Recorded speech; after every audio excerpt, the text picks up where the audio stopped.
Welcome, Tomer Malchi. Tomer is from the Hebrew University, from the Faculty of Agriculture, where he did his bachelor through PhD in soil and water sciences. He's currently a PhD student at Beni Chefetz Lab.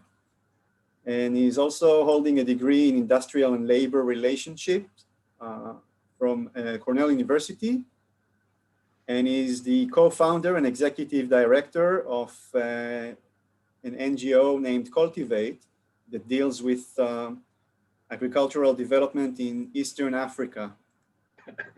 Today, Tomer will present a portion of his PhD work.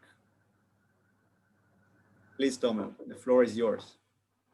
Thank you, Ofer, and nice to see everyone. Glad you're here. My name is Tomer Malchi, and my research looks at psychoactive drugs in plants, and in terms of pharmacokinetics and pharmacodynamics. And as Ofer said, I work under Beni Chefetz together with Moshe Shenker at the Department of Social Science at Hebrew University. The presentation I will give will give a brief introduction. The introduction is a little long because I'm trying to introduce some new terminology connecting between pharmacology and the uptake of pharmaceutical by plants, not just pharmaceuticals. The research could be applied to different organic compounds.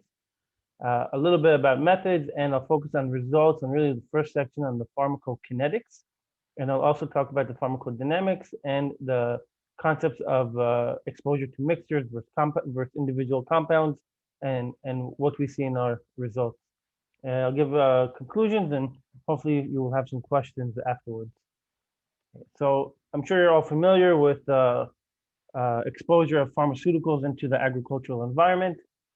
When we take any kind of medicine and type of pharmaceutical, a lot of it is excreted out of our body into the sewage system, either as the parent compound or metabolites. From there, it goes to the wastewater treatment center. Treatment plants are not made and not designed to necessarily deal with all these compounds, so a lot of them continue on from the treatment plant directly towards irrigation or into the environment. And my research will really focus on what happens at that interaction between the compounds and the plant. Just some data that I think is relevant from our lab. These are compounds that were found in 270 samples of wastewater. And you see that some of these compounds are in almost every sample at various concentrations. Two of the compounds that I will be focusing on and look at my research are lamotrigine and carbamazepine. The two are anti-epileptic drugs, and there's plenty of research about them around the world that they're being taken up by plants, and I'll explain that as well. So, as I said, I'm going to be focused really on the plant aspect of what happens to these pharmaceuticals in the agricultural environment. And the first point that I try to base a lot of it on, and this is from the initial points of my research, is that there's a lot to learn from what happens to pharmaceuticals in the human body, and then comparing this to what happens in plants, and to understand that it's not that different at the end of the day. When we look at different properties of pharmaceutical compounds or of organic compounds and their ability to cross the blood-brain barrier into the brain, we see a lot of similarities to the Casparian band in plants and the ability of a compound to go from the rhizosphere into the cortex and into into the xylem and able to transport to the other parts of the plant. In terms of molecular weight, the KOW, the polar surface, H bond, H acceptors, we see that the parameters are very similar, meaning that the ability of a compound to cross a biological barrier, whether it's in the human body or in the plant, is similar. And compounds that can cross into the blood-brain barrier are assumed and hypothesized to be the same compounds that will cross the plant roots and be able to go into the xylem and accumulate in leaves. So we draw a comparison about this. There's lots of other comparisons that could be made and analogies between these systems, looking at paracellular and transcellular pathways in the human body, in the gut, towards the paracellular and transcellular pathways, or how we often call the apoplastic or symplastic routes in the plant. A lot of it is terminology that is different, but at the end of the day, we see there's more similarities than we'd want to expect. The ideas of pharmacology or the science of pharmacology is divided into two main fields. On one hand, we have pharmacokinetics, which defines how what happens to the drug once it enters the living organism. In the body, it is administered, and then the compound can go different processes of absorption, distribution, metabolism, and excretion. From there, depending on where the compound accumulates, we look at the pharmacodynamics, and this is defined as what the drug does to the body. And usually we can expect a response. So if we have a headache, we know that a certain amount of the drug will reduce that headache. And this is based on a molecular binding. Really, a ligand to a receptor interaction is the basis of all of the pharmaceuticals in the human body. And from here, we developed that the same type of concept can be applied to plants. Rather than ADME, which is absorption, distribution, metabolism, elimination, we develop a new term called ADMA, absorption, distribution, metabolism, and instead of elimination, accumulation. In the human body, we have an excretion pathway through urine or feces. This type of pathway does not exist in plants. We can think of minor excretion pathways like leaves that fall off or fruit, which remove some of the compound from the plant. But this is usually very plant specific or very minor, similar to what we would think of sweat or tear ducts and the amount of compounds that are removed that way in the human body.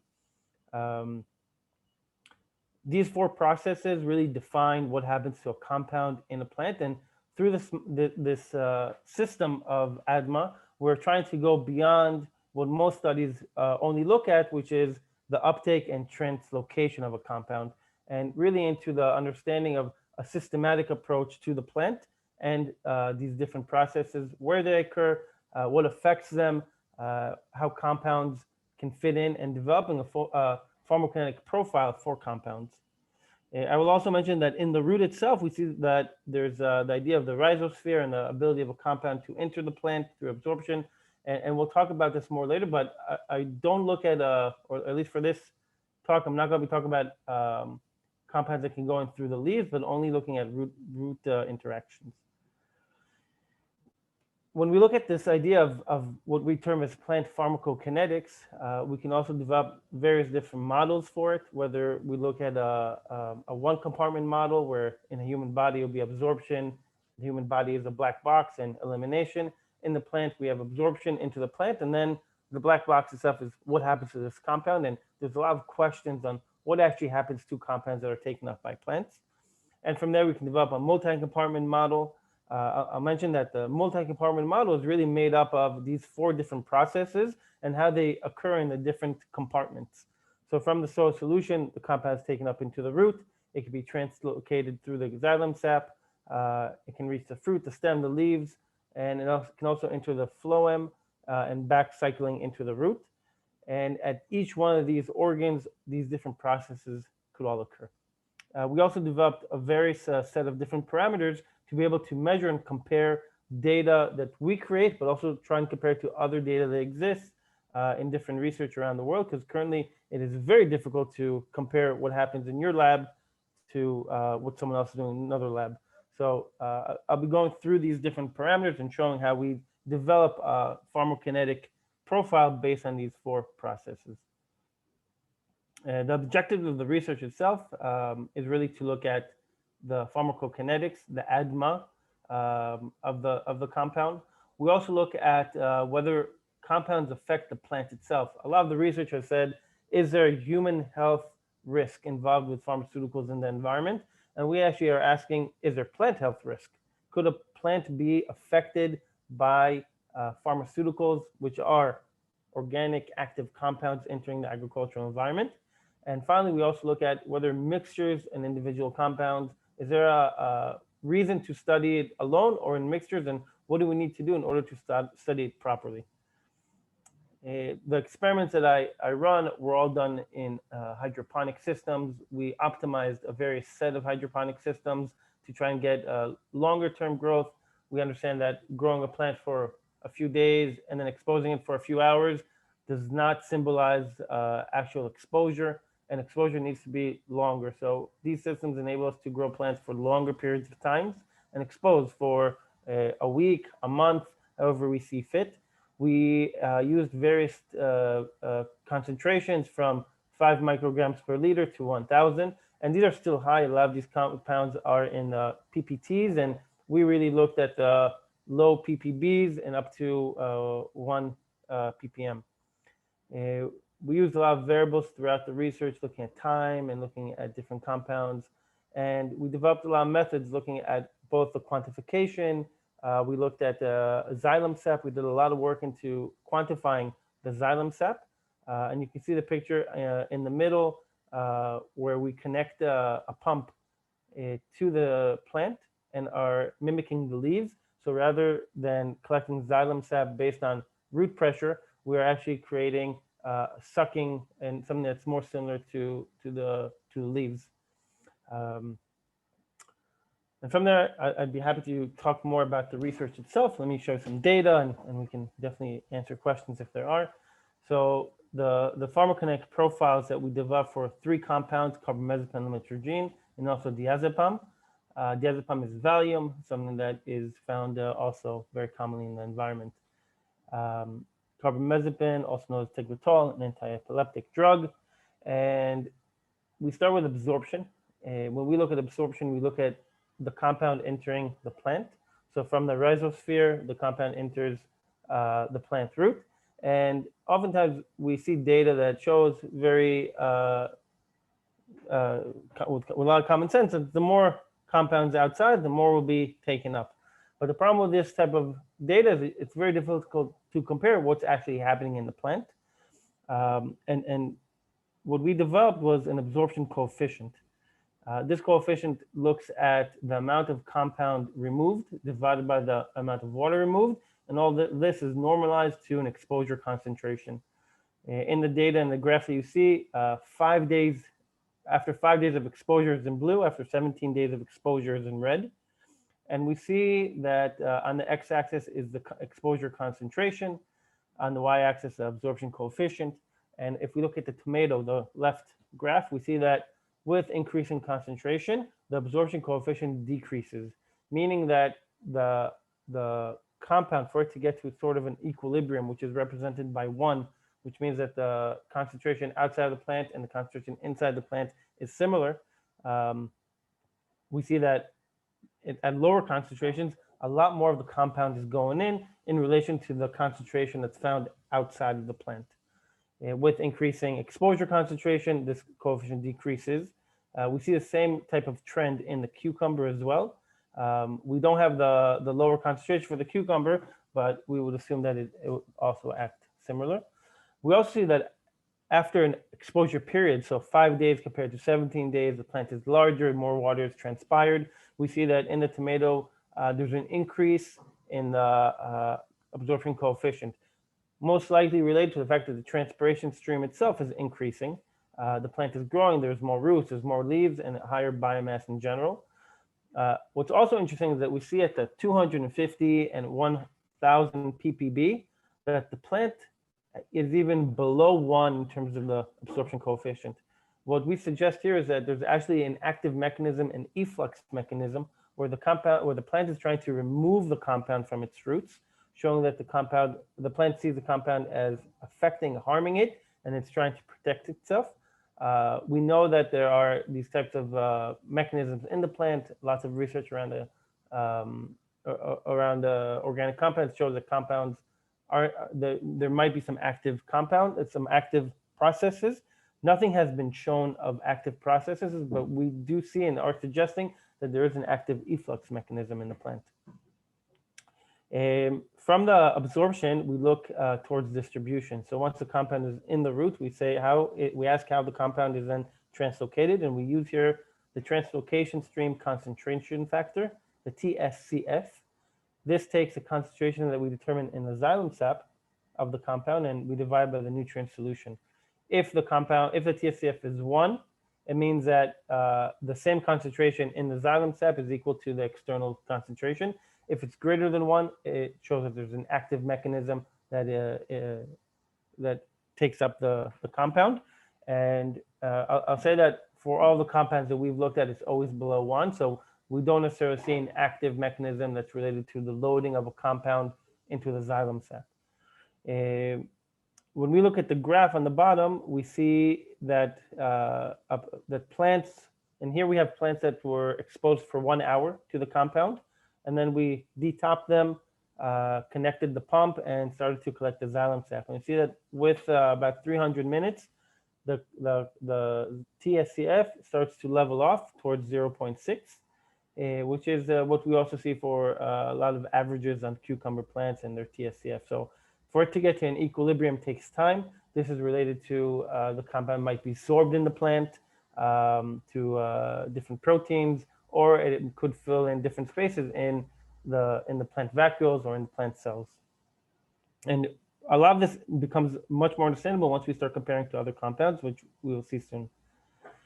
We also try to look at different compartments here. So in order to simplify the process, we say that the compound from the nutrient solution goes into the roots and then into the xylem sap. And this is the distribution of the compound in the plant, which will allow it to go towards the leaves.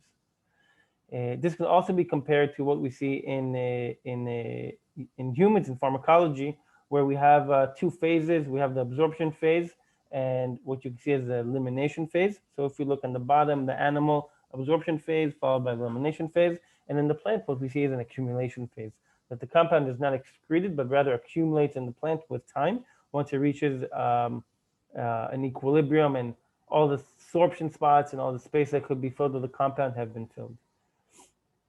When we look at the TSCF of the different concentrations, we see that in green, the cucumber is around 0.6. With tomato, it's a little higher, around 0.7. We see no effect of concentration on the TSCF. So TSCF is not concentration dependent for carbamazepine. And in a meta-analysis, we see that there's a very linear trend of the TSCF, of the relationship between what's in the nutrient solution to what we find in the xylem sap. And just to give a reference here, the concentration of xylem sap is in a magnitude order lower than what we find in the bloodstream. So it's still relatively low concentration to see what compared to any type of human exposure concentration. In terms of going towards the next phase from absorption distribution to metabolism and accumulation, we quantified the compounds in the plant. And in terms of distribution in the plant, we see that for carbamazepine, close to 90% of the compound is in the leaves compared to about 10% in the root. When we look at the metabolism, we see that we don't get a full mass balance, and we assume that whatever is not found in the leaves and in the root has been metabolized. And this agrees with a lot of past studies that have shown that carbamazepine, about 40 to 60% is metabolized in the plant. But the compound itself is mostly accumulated in the leaves. So this is what we see as a pharmacokinetic profile. I just want to, I wish I could see everyone just to make sure that everyone is with me and everyone understands, because I'm going to be doing the same type of process now with 2 other compounds so we can really have a comparison. If anyone's not clear, I would be happy that I could clear it up right now. But okay, so we're clear. Lamotrigine, also an anti-epileptic drug. And with lamotrigine, we start off again with the absorption coefficient, 5 days in blue, 17 days in red. And we see here, unlike carbamazepine, that there is no effect in tomato, at least on the first 5 days, with concentration, meaning that the absorption coefficient was identical, statistically significantly similar between all of them. We do see that with time, there is an effect. So the accumulation of the compound could be affecting its absorption, that it could be saturated or even causing some sort of damage to the plant, resulting in efflux or preventing the compound from entering the plant. In the cucumber plant, we see that there was a difference in the absorption coefficient, with higher absorption coefficients at lower concentrations, similar to what we saw with carbamazepine. But after 17 days here, there was no longer any significant difference, meaning that whatever concentration-dependent effect was eliminated here after 17 days. So we see that in comparison to carbamazepine, lamotrigine, the absorption of lamotrigine is less concentration-dependent compared to carbamazepine. In terms of distribution, we looked at the TSCF and we see much lower TSCF compared to carbamazepine. We did not see differences between plants. The TSCF of lamotrigine is between 0.3 and 0.4 compared to 0.6, 0.7, 0.8 for carbamazepine. We also can see on the right that the compound itself within 300 minutes also reached some sort of equilibrium, similar to what we saw earlier with carbamazepine. So the compound enters the plant and is mostly staying in the roots, and part of it though is distributing to the leaves. We can see this a little clearer looking at the quantification of the plant. So we see in accordance with what we saw with xylem, that most of the compound remains in the root, somewhere around 90%, 90 to 95% is in the root. And this is exactly the opposite of what we saw with carbamazepine. What's interesting here in the metabolism of lamotrigine is that we see a lower mass balance with higher concentrations, suggesting that at higher concentrations, lamotrigine causes its own metabolism. And this makes a lot of sense. In the human body, a lot of drugs are known to actually stimulate their own metabolism. And it seems like lamotrigine does this in the plant. Most likely, the plant is trying to fight off the compound and to reduce its effect. So it is increasing the metabolism of the compound into non-active moieties. With lamotrigine, we were very interested in understanding the metabolism of the compound, and we did several experiments looking at metabolites. What we found was, first of all, that there's no evidence that lamotrigine undergoes any type of conjugation with glucuronide or sugars, glutathione or amino acid, which is what is expected according to the green liver model and current data. So the results of our study show that lamotrigine does not fit into the current models.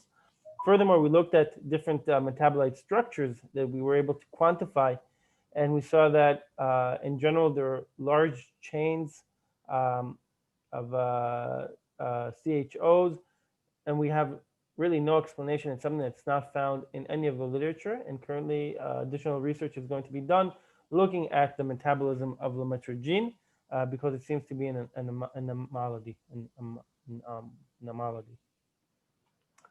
The third compound I'm going to be looking at is diazepam, Valium, an interesting compound that, as you can see, after 5 days of exposure, the tomato had significantly different absorption coefficients, similar to carbamazepine, and this continued after 17 days.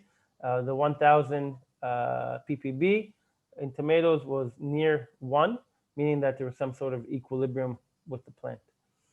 For cucumbers, we see that the initial exposure after 5 days, both at the 250 and 1,000, was below 1 and significantly different than the 50, suggesting that the plant was actually feeling or affected by the compound being exposed to the plant. But within time, this effect decreased, and we see that the absorption coefficient steadily increased after 17 days. When we look at the absorption distribution of diazepam, we saw that there was a big difference compared to the other two compounds. The sampling itself of 300 minutes, we were nowhere close what we saw as a TSCF for the compound, compared to plants that were exposed for several days. As you can see on the right, the TSCF after 300 minutes was around 0.25. And if we look on the left, I'm sorry, that was on the right. If we look on the left, we see plants that were exposed for several days to the diazepam. And we see that the TSCF in cucumber reached up to 0.6, and that it took a much longer time for the compound to reach an equilibrium.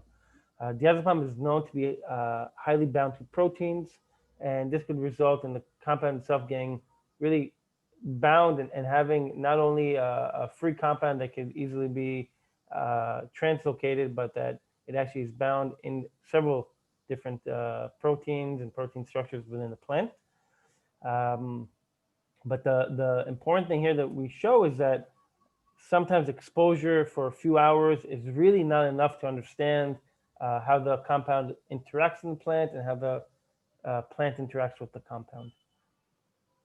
When we look at the TSCF of diazepam, we also see that the TSCF at low concentrations is significantly higher than at higher concentrations, meaning that there's a concentration effect on the distribution of the compound, and at higher concentrations, the compound is less distributed throughout the plant. This is something that's not been shown, and a lot of research that looks at TSCF fails to identify this issue. So it's very important to understand that concentration can affect the ADMA of a compound and its distribution. When we look at the accumulation of the compound, so it presents really an interesting scenario that we didn't plan for, that carbamazepine is mostly in the leaves, lamotrigine is mostly in the root, and diazepam showed a nice breakdown where 40% of it was in the root and 60% was in the leaves. We saw that more was in the leaves with higher concentration, and also that less was metabolized, suggesting that the metabolism of the compound is in the leaves. We also saw metabolites that we were able to quantify of diazepam in the plant leaves. And we suggest that there's a bottleneck here in terms of the metabolism of the compound, and this is why it is accumulating at higher percentages with higher exposure concentrations. We also looked at tomato. Before I showed just cucumber. Here, because it's such a different result, we show that with tomato, most of the compound is accumulating in the leaves compared to cucumber, where there was a more of a division. We also show that the metabolism of the compound decreases with higher concentration, again suggesting that there is some bottleneck here with the compound's metabolism. So to give kind of a summary of everything, I would like to give like a short profile, pharmacokinetic profile of the compound. So for carbamazepine, we see that there's concentration-dependent absorption with significantly higher absorption coefficients at lower concentration for both tomato and cucumber. Distribution was not concentration-dependent. The metabolism of the compound is suggested to be concentration-dependent with higher rates of metabolism at lower concentration. The accumulation of carbamazepine is concentration-dependent at low concentration with a set saturation. So carbamazepine is suggested to actually have a capacity to absorb the compound, and this does not matter whether it's a high concentration or a low concentration. The concentration in the root seems to be almost constant regardless of the exposure concentration, while in the leaf, the concentration increases with higher exposure and longer exposure periods. And carbamazepine tends to accumulate in the leaves. For lamotrigine, the absorption is less dependent on concentration. For tomato, concentration coefficients are below 1, suggesting the crop is more sensitive to lamotrigine. Distribution had low TSC, there's low distribution of the compound, which does not seem to be affected by the concentration of the external solution. The metabolism in tomato and cucumber was found to be concentration dependent, with higher rates of metabolism at higher exposure concentration. And the accumulation of lamotrigine is mostly in the root. For diazepam, there is concentration-dependent absorption, similar to carbamazepine for both crops, with slightly lower absorption coefficients for diazepam compared to carbamazepine. The distribution of the compound is dependent on an equilibrium that takes a lot longer with diazepam compared to the other two compounds. The metabolism of diazepam showed to be concentration-dependent in tomato and less in cucumber. And the accumulation of the compound is very crop-specific, with more accumulation in the leaves in tomato and more accumulation in the root for cucumber. Good. So I hope you understood the concepts of plant pharmacokinetics. And from here, we will move on to briefly talk about the pharmacodynamics, showing whether there's a biological or physiological effect of the drug on the plant. And here, what we really look at is if a compound enters the plant at a high enough concentration, it can have an effect of a ligand upon a receptor. It could have an adverse effect. It could block other compounds from having the interaction with the receptor. But at the end of the day, what we can initially test is whether there's a response on the systematic level to the exposure to the drug. And that's what we try to look at. So first we started with just physiological parameters, such as dry weight, biomass. We looked at number of leaves, number of flowers, numbers of nodes. We looked whether we can measure a transpiration stream and whether there was effect on a macro level. We found none. We found that at a macro level, we didn't see any differences in the plant itself. What we did see that was very interesting was when we measured plant nutrient uptake. And in order to look at the biochemical differences in plants, we looked at whether there's an effect on the nutrient uptake of the plant due to exposure with the compound. And I'll state right away that there's a lot of limitations with the study. Unlike organic compounds, these compounds have an active interaction with the plant. And then anything we do could be affected by the plant physiological age, different uptake mechanisms, and also the circadian clock may come into effect. So if I measure at 11 a.m. compared to 4 p.m., I may have totally different results. And something that's important is that we checked all of our plants at the same time, usually around 10, 11, 12 in the morning is when we did all our tests. Of course, there could be some changes and effect of this, but in general, we don't think there's an effect on the treatment, but there could be something that we missed if we looked at different times. What we use to kind of analyze a lot of what we're looking at is looking at Mulder's chart and looking at the connection of how there's antagonistic or synergistic effects on uptake of different nutrients. And I'll show this in a little bit. I hope you're familiar with this chart. But the idea is that one nutrient can affect the uptake of another. So if, for example, one pharmaceutical could affect zinc, then we won't just see it in zinc, but we would probably see other compounds being affected because the compound could affect a transporter or something along the uptake of these compounds.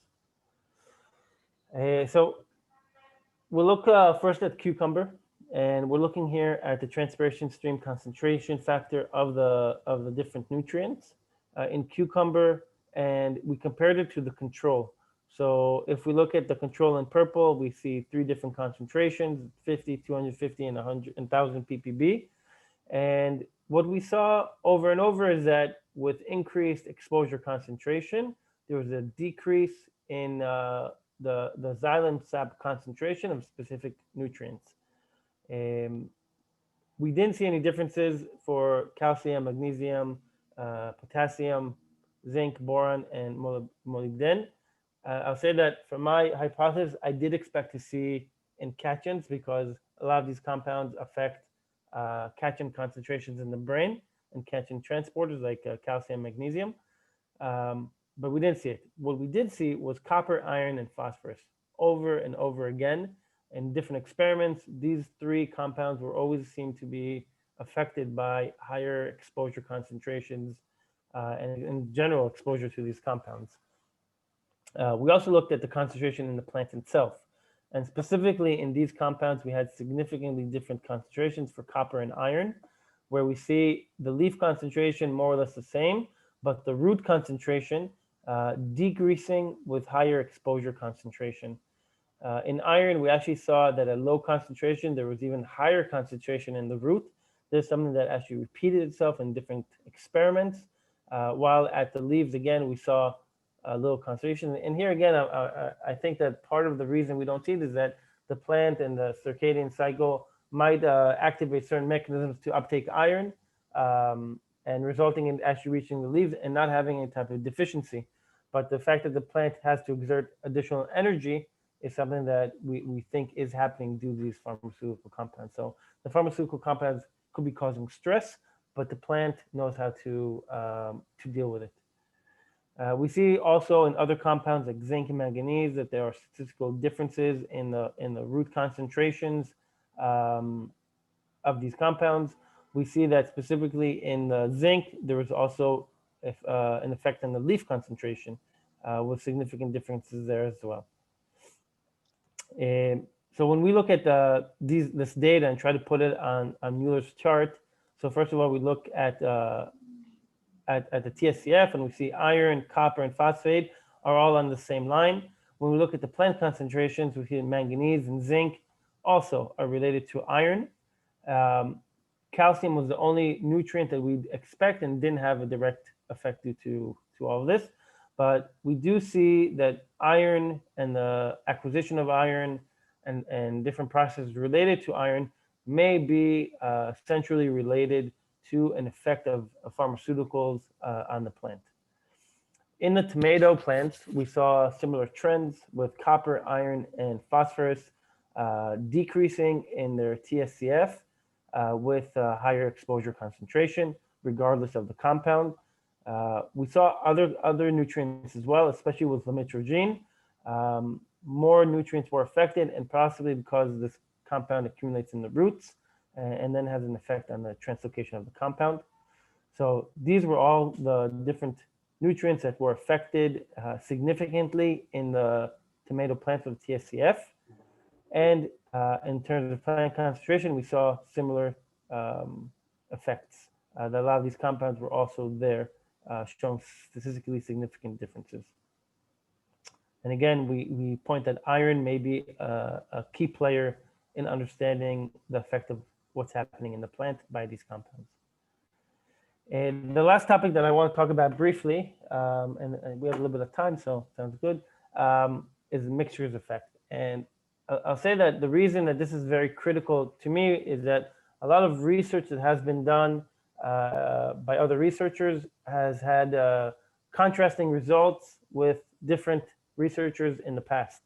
And part of it is that if you give one compound at a certain concentration and it has other compounds in there, one of those compounds could have an effect on the plant and change all of the results. Specifically, one of the research is research done by Dietenmeyer. If anyone wants, I can send them the data. But they exposed compounds with ethanol. And of course, we know that exposing any compound with ethanol could affect the root itself. And the data they show contradicts all the past data. So it's important to understand that exposure of multiple compounds could change our results. And this is what we saw in exposing plants to all three compounds together. Again, we're going to look at the ADMA processes. So in terms of absorption, in blue is a mixture, in red is a single. We see lower absorption coefficients for both carbamazepine and diazepam once they were in a mixture. We didn't see it with lametrogene, again, suggesting that lametrogene is less dependent on concentrations, while carbamazepine and diazepam are. In terms of distribution, there was no significant effect in the TSCF for carbamazepine and lametrogene. For diazepam in the mixture, we saw lower TSCF. Again, since we see concentration dependent, we see what we are suggesting either is a synergistic or an additive effect of the compounds being together compared to being by themselves. We also looked at mixtures at various different concentrations. And here you can see that the mixture in blue, single exposure in red, we see that diazepam, the TSCF, decreased every time there was a mixture compared to single exposure. With carbamazepine at lower concentration, we saw that as a mixture, there was actually an increase in the TSCF. We suggest that this has to do with the fact that less of the compound is absorbed onto the plant. A compound like diazepam could be causing more competition for absorption spots. We also looked at the pharmacodynamic effect of mixtures, and we see that at lower concentrations, we see already an effect, meaning that there is, if we look at iron on the mixture exposure on the left, we see that even at 5 ppb, which is higher than environmental concentrations, but not that much higher, we see significantly lower uptake of iron. Now, the plant may not be harmed and doesn't show any macro level effect, but the fact that the plant has to exert energy to overcome that is something that we are suggesting here. But these compounds, especially mixtures, could have an effect on plants. And if we compare the left to the right, we see at the individual level at 50 ppb for iron, we're at close to 40% reduction in iron.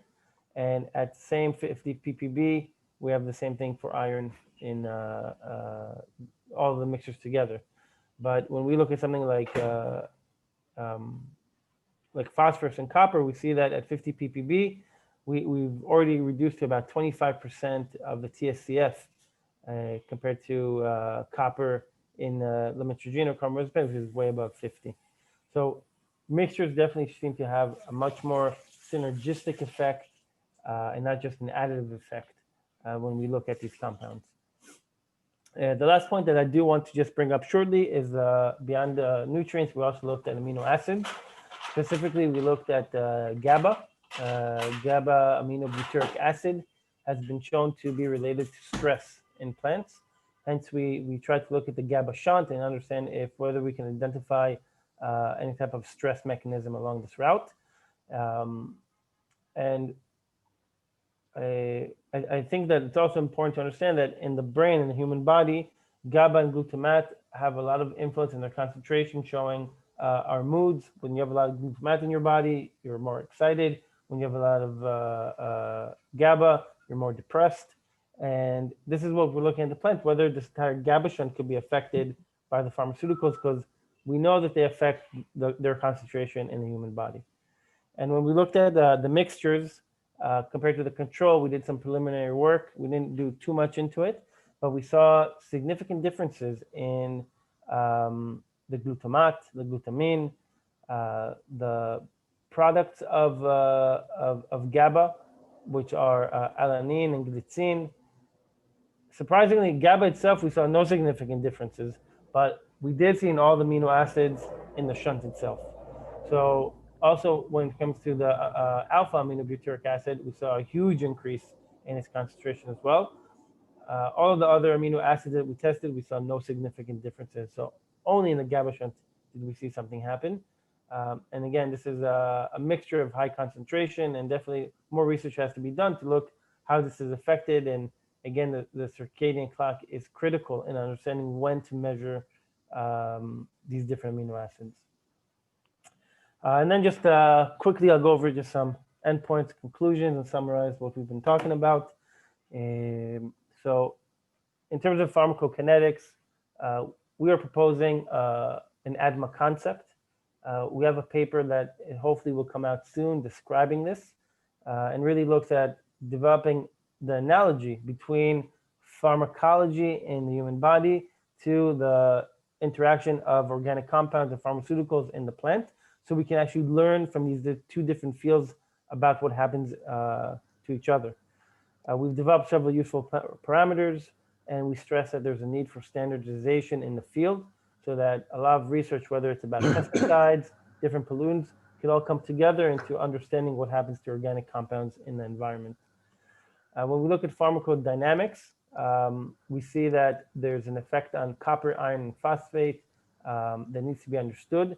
And we see that there's pharmaceutical compounds affect the homeostasis of nutrients. And we suggest that iron plays a central role in this effect. We also show that the exposure of single or multiple compounds is different, and they may have an additive or synergistic effect, and that understanding the effect of pharmaceuticals or any type of pollutants needs to be understood that other compounds could affect it. Even when we look at the application of pesticides, could have an effect on the fate of pharmaceuticals in the environment. So all of this has to be understood. We also suggest that part of the differences in the multi-compound versus single has to do with drug membrane interaction. And we suggest that a lot of these compounds may actually affect the fluidity, stability, or permeability of the membrane itself. And the future direction of this field really needs to look at what happens under nutritional deficiency and stress. If at some point when the plant is not under optimal conditions, can it always be able to overcome the problems and stress related to pharmaceuticals? And like I said, the exposure of pharmaceuticals has to be combined with pesticides to have a real understanding of what's happening in the field. We suggest that the ADMA principles is really can provide a wide set of data to understand really the interaction of organic compounds in plants. And we also suggest a lot of research to go forward into the GABA shunt and amino acids to also understand the pharmacodynamics involved there. And more or less, this is an interesting field with a lot of different areas to go into. Genomics, metabolomics, and proteomics could all be further developed using this field, and this field could help develop them as well. some publications that we've had in the past few years, and some publications that are now in progress looking at a concept paper on plant pharmacology as a whole, and also 2 different papers, one on the pharmacokinetics and one on the pharmacodynamics. Hopefully will be out soon. And with that, I just want to say thank you to both of my supervisors, Benny and Moshe Chefetz, my PhD committee, Sarah and Eyal and Nevron, which were extremely helpful in understanding beyond what I personally know as a field in soil science towards plant science and towards pharmaceuticals, and to different students and colleagues that helped me along the way. And thank you all for listening. Thank you. Thank you very much, Tomer. I'm happy to open the discussion. So if you have questions or comments, please unmute yourself and go ahead. Asher.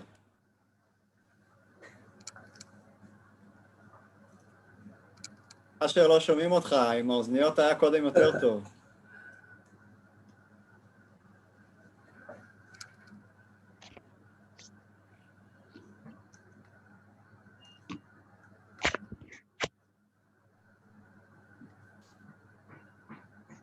עכשיו? כן. לא שומעים.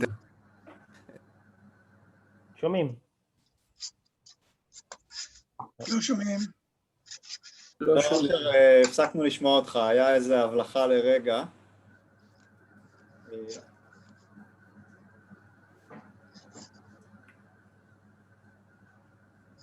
שומעים? כן, כן. Okay. So I'm interested in the plant nutrition. You suggest that the main mechanism is through the iron. Do you have any proof for this, or it's based on some assumption from literature background, or what's the mechanism? Why you think that iron is the main factor, the uptake of iron is the main factor that affects the other nutrients uptake?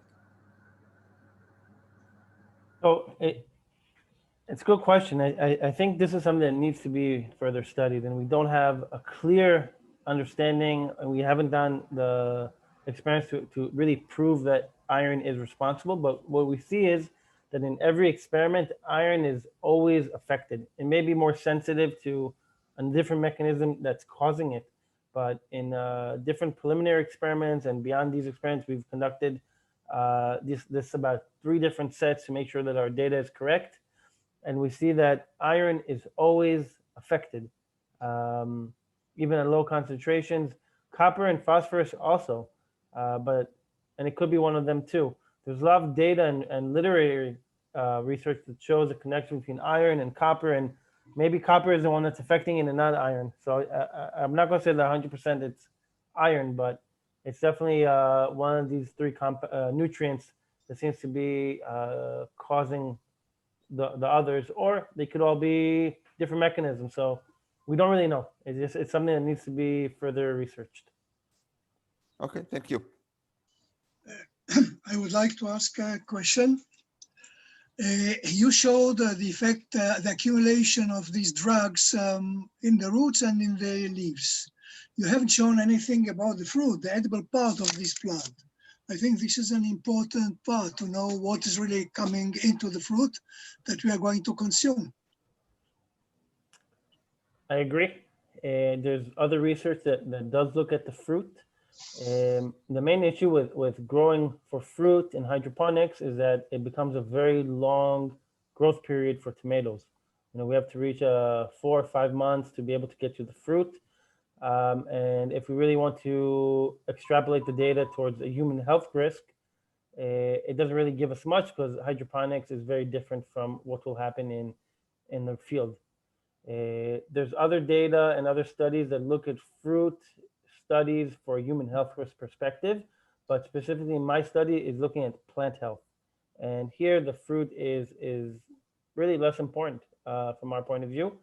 And really we're looking more for the ADMA processes But in general, much less is in the fruit, to the point that it's, the research, I've done other research looking at fruit. And for example, a lot of times you have to eat tons of fruit a day just to reach any type of pharmaceutical concentration that you would take in a pill. So it's very far away from any concentration. There's no threat to human health at this point. Thank you. May I ask a question, please? Hello? Tomer, do you hear me? Yes. Okay, thank you. Thank you very much for your talk.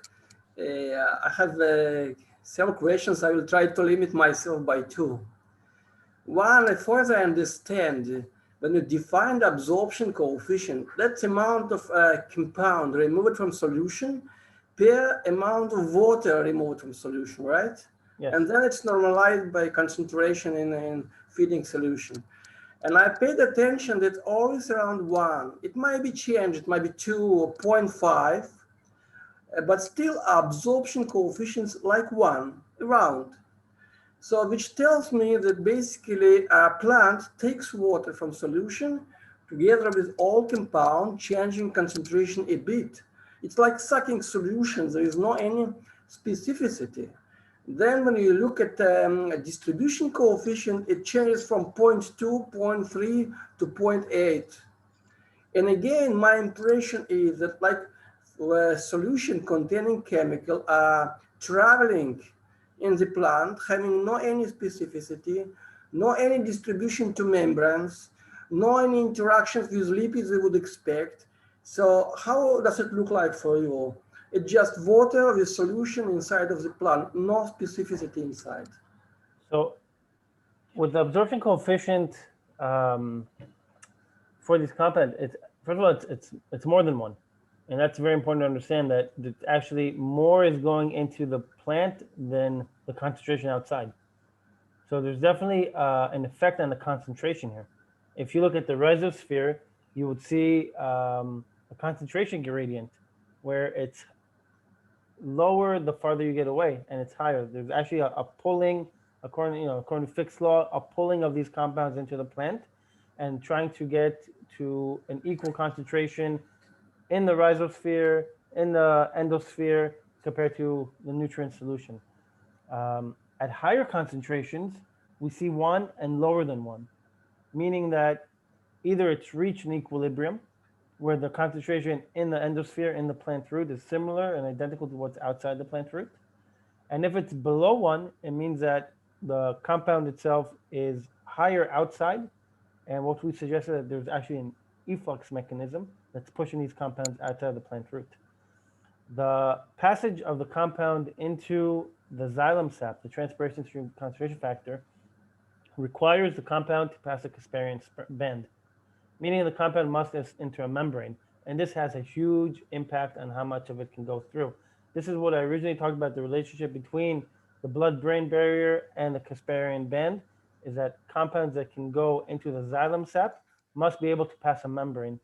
And this is the analogy that's here. So compounds like lametrigine are known to ionize within the cytosol, and then it's difficult for them to pass these membranes. They actually get ion trapped inside the plant. Compounds that are very neutral, like carbamazepine, and remain neutral, will easily go through the membrane and be taken up, past the cortex, pass into the plasmodesmata, and into the xylem sap. So this is why you have such a difference, because the absorption really says how much of the compound can enter the plant. The TSCF talks about how much of the compound can enter the xylem sap. And I understand. Okay. I understand what you see some differences. My point, the differences are really small. When you talk about difference by factor 2, it's really small. It depends on so many factors. And we know people want to make a prediction of absorption to soil or soil organic matter. So they play with order of magnitude, and you don't have order of magnitude, never. You have an effect by factor 1, say 2 or 0.5. And in that sense, and you deal with very different systems and different chemicals, it's a little bit strange because you don't have this chemical specificity. But that's one question. And second one is actually related to pharmacodynamics. So would you consider that some of your nutrients, maybe iron, make chemical complexes with the chemicals you're adding? So all the effect is that, for example, amine, like lamotrigine, which is amine, interacts with iron or with copper, or depending on pH with phosphate. And then it will reduce the uptake and then have effect. So it's not effect on membranes and not effect on biochemistry in the plant, but it's something relatively more simple, which it happens in solution. And then it raises another question is, you're working with hydroponics, but I guess it's not clean system, which is, it's not distilled water. You have plant exudates. You have some organic acid in solution. So how does this organic background produced by plants is entering here in the picture, considering also the possible interactions with nutrients like metals or iron foremost and copper? I think you raised very good questions. I don't necessarily have the answer to them. We did raise the issue of whether there's interaction between the compounds and the nutrients. We did a literature research and we didn't find them. But we didn't check them, and you're right. It's something that needs to be checked to see that there is no effect here. One of the things that we did do was to put the compounds in nutrient solutions to check whether they're degraded at all, and we didn't see a change in the concentration. So, if there is an effect of, let's say, lamotrigine binding with iron, we would expect that we would see a decreased concentration in the nutrient solution, unless it's a very weak bond, and then we don't see it. It's something that needs to be studied more. In general, do nutrients and whether that could affect, even if they're bonding, whether that affects plant uptake directly. I think it's good questions. I don't necessarily have the answers to them. Thank you, Tomer. Thank you. Yes, please. I would like to ask whether you found a relationship between the accumulation and the time of exposure. I'm not sure I got that from your talk. So of course, the longer you expose the plant, the higher the accumulation. No doubt about it. So yes. The only issue that you have here is whether metabolism plays a role here. So if you look at the parent compound, with time, the plant breaks down the active compound. And it depends on whether there's at any point a bottleneck preventing metabolism and creating more accumulation, something that we did see at higher concentrations for some compounds. Other compounds will stimulate their own metabolism and actually decrease the accumulation with higher compounds relatively to the lower concentrations. Okay, we have time for one quick last question. Anybody? If there will be no question, I will ask. Okay.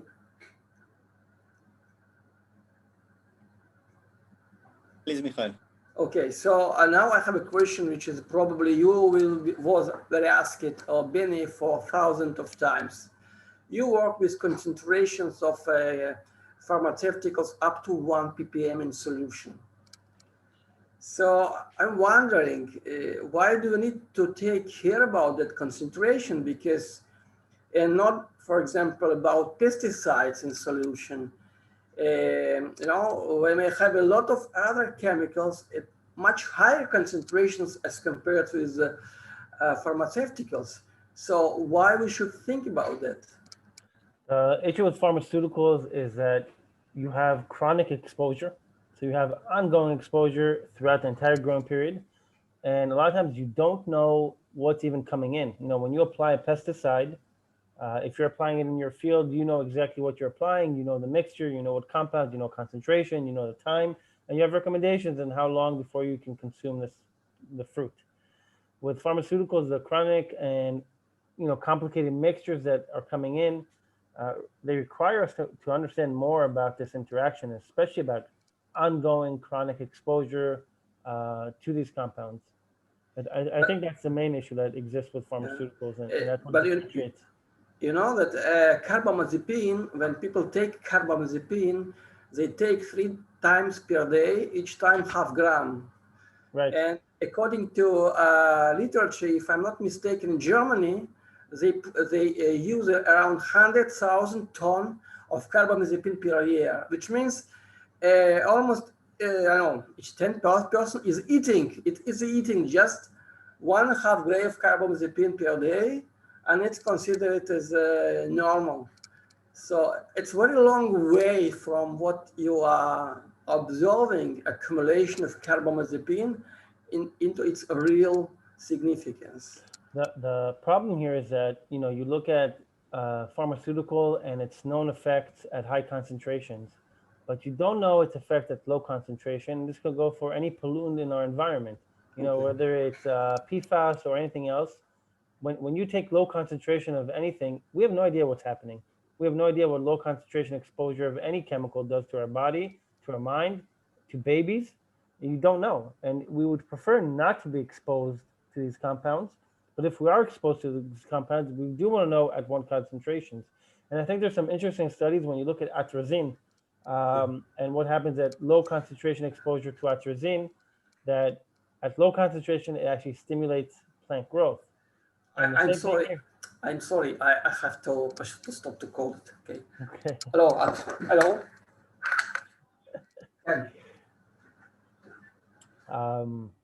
But yeah, I mean, I'll just answer his question at the end. I think that there has to be an understanding that at low concentrations, we have no idea the effect, and maybe it's beneficial.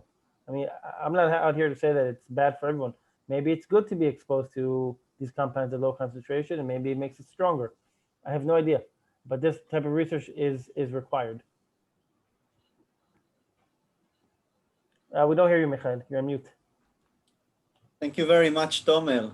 Okay, thank you very much. Now I'm okay. Thank you for the lecture. Actually, I have more questions, but once maybe we can talk. Thank you very much. Anytime. It was very interesting. Thank you. I think if you guys want to continue the conversation, yes, you can do it thank afterwards. Thank you everyone who attended. בכיף, תודה לכם. Thank you very much.